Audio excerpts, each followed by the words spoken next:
tell me how you get from your illegal CD burning business to your web hosting company for vacation rentals.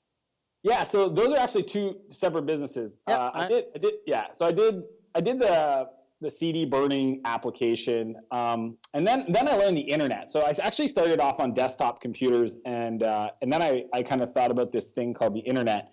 And my dad had he had about 4 or 5 cottages that he managed in Shediac in New Brunswick. And one day he asked me, he's like, "Hey, could you build me a web page for this cottage we rent?" And I thought, how many other people are like you that have cottages that want to rent them, that want a web page? And he thought, well, there's got to be at least 50 around us.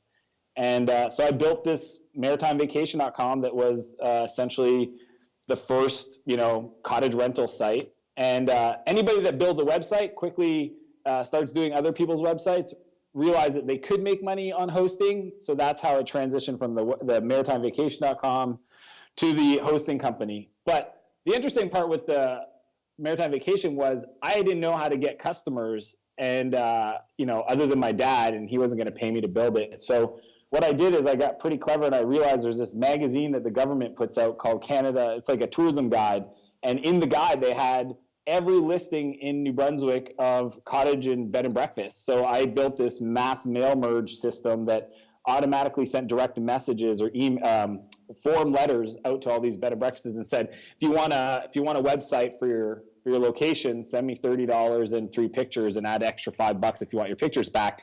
And one day, all of a sudden, in my mail, I had a bunch of envelopes with money in it. My dad thought I was doing something illegal. Luckily, I wasn't. But that was definitely the moment where I realized you could actually make a lot of money on the internet.